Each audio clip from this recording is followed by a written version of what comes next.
दोस्तों, भारत का housing market एक गहरे संकट से जूझ रहा है और ये सिर्फ आसमान छूती कीमतों की बात नहीं। हम पहले भी कीमतों के अधिक मूल्यांकन यानी ओवर वैल्यूएशन पर चर्चा कर चुके हैं, लेकिन इस बार बात कुछ और गंभीर है, कुछ ऐसा जो वास्तव में चिंताजनक है। दोस्तों, आज के समय में एक औसत भारतीय घर मालिक अपनी टेक होम सैलरी का 61% हिस्सा सिर्फ होम लोन की ईएमआई में खर्च कर रहे हैं। जी हां, अपनी इनकम का आधी से ज्यादा हिस्सा सिर्फ घर की ईएमआई में जा रहा है। और ये तो सिर्फ ईएमआई की बात है। अगर इसमें मेंटेनेंस, प्रॉपर्टी टैक्स और यूटिलिटी बिल्स जोड़ दें तो ये खर्च आपकी इनकम का 70 से 75% तक पहुंच जाता है। बाकी बचे 25% में आपको खाना, ट्रांसपोर्ट, बच्चों की पढ़ाई, हेल्थ केयर और बाकी जरूरतें पूरी करनी है।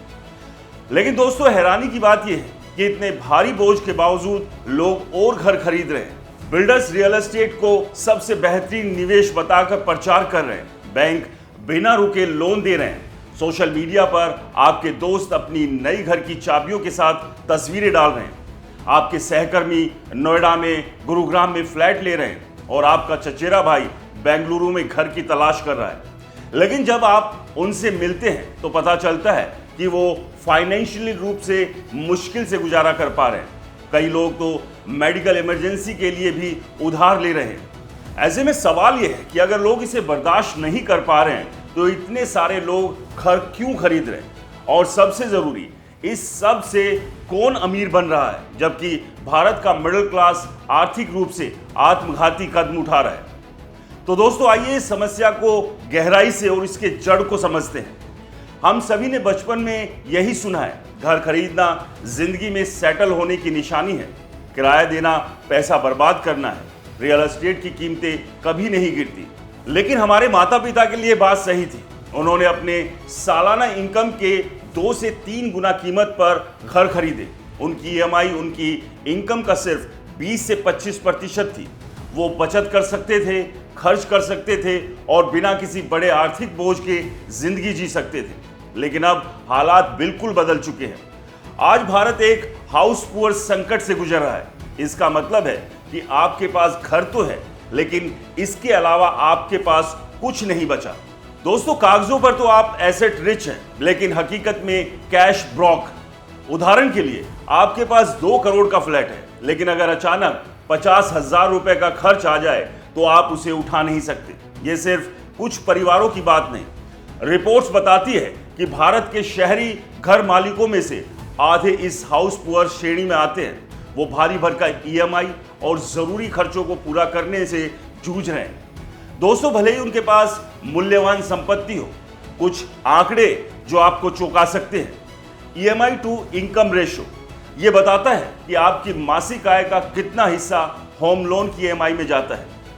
दोस्तों, 2024 के आंकड़ों के मुताबिक भारत में ये रेशो औसतन 61% है। वैश्विक स्तर पर सुझाया गया रेशो 30% है। 50% से ऊपर का रेशो आर्थिक संकट माना जाता है। दोस्तों, भारत में हमें तो आर्थिक आपदा की स्थिति में है। 2018 से 2024 के बीच भारत के बड़े शहरों में प्रॉपर्टी की कीमतें दुगनी हो गई, लेकिन सैलरी सिर्फ 33% ही बढ़ी। भारत में शहरी क्षेत्रों में 12.4% घर खाली है, यानी 1.1 करोड़ घर बिना इस्तेमाल के पड़े हैं। फिर भी कीमतें आसमान छू रही है। दोस्तों, आप सोच रहे होंगे कि ये तो सप्लाई डिमांड का मामला है, ज्यादा खरीदार कम घर, लेकिन ये सच नहीं है। भारत में घरों की कमी नहीं है। असली वजह है आर्टिफिशियल स्केर्सिटी। एफएसआई वो नियम है जो ये तय करता है कि किसी जमीन पर कितनी ऊंची इमारत बन सकती है। भारत में खासकर मुंबई जैसे शहरों में एफएसआई बहुत कम है। तुलना करें तो मैनहट्टन में ये 15, टोक्यो में 20, सिंगापुर में 25 तक है। कम एफएसआई का मतलब है कम घर बन सकते हैं, जिससे कीमतें बढ़ती है। उदाहरण के तौर पर हैदराबाद ने 2006 में एफएसआई प्रतिबंध हटा दिया। नतीजा, वहां प्रॉपर्टी की कीमतें बेंगलुरु जैसे समान शहरों की तुलना में 36% कम है। दूसरा, प्राइसिंग में ट्रांसपेरेंसी की कमी। जब आप 1 करोड़ का फ्लैट खरीदते हैं तो आप मानते हैं कि उसकी कीमत में जमीन, कंस्ट्रक्शन और कुछ मुनाफा शामिल है। लेकिन कई बिल्डर्स शैडी प्रैक्टिसेस अपनाते हैं। वो कई सब्सिडियरी कंपनियां बनाते हैं, एक जमीन खरीदने के लिए, दूसरी कंस्ट्रक्शन करने के लिए, तीसरी मार्केटिंग के लिए। दोस्तों, ये कंपनियां आपस में ऊंची कीमतों पर लेन देन करती है। मिसाल के तौर पर 50 करोड़ की जमीन को 70 करोड़ में बेचा जाता है। इससे फ्लैट की कीमत 20 से 30% बढ़ जाती है, बिना कोई वास्तविक मूल्य जोड़े। तीसरे नंबर पर आता है फर्जी मार्केटिंग। 24 घंटे में सोल्ड आउट, ऐसे विज्ञापन आपने भी देखे होंगे, लेकिन रेरा वेबसाइट पर चेक करें तो पता चलता है कि कई प्रोजेक्ट्स के 100% सोल्ड आउट दावे झूठे हैं। कुछ प्रोजेक्ट्स तो सिर्फ 60 से 70% ही बिके होते हैं। अब दोस्तों, बात करते हैं कि हमारी पीढ़ी का संकट क्या है।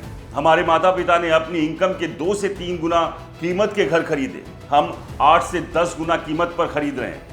EMI, मेंटेनेंस, प्रॉपर्टी टैक्स और इंश्योरेंस के बाद हमारे पास बचत के लिए कुछ नहीं बचता। नतीजा, क्रेडिट कार्ड का कर्ज बढ़ रहा है।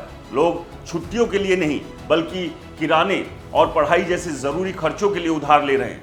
तो दोस्तों, वहीं मेडिकल इमरजेंसी के लिए पर्सनल लोन लेना पड़ रहा है। माता पिता अपनी रिटायरमेंट सेविंग डाउन पेमेंट के लिए खर्च कर रहे हैं। करियर में जोखिम लेना मुश्किल हो गया है। नौकरियां छोड़ना, बिजनेस शुरू करना या हायर एजुकेशन के लिए ब्रेक लेना अब सपना बन गया है। आपके घर ने आपको खरीद लिया है, आप अब उसके मालिक नहीं, बल्कि वो आपका मालिक है। तो दोस्तों, सवाल ये नहीं कि आप घर ना खरीदें, आप घर जरूर खरीदें, रियल एस्टेट में इन्वेस्ट भी करें, लेकिन उससे पहले अपनी फाइनेंशियल प्लानिंग जरूर करें।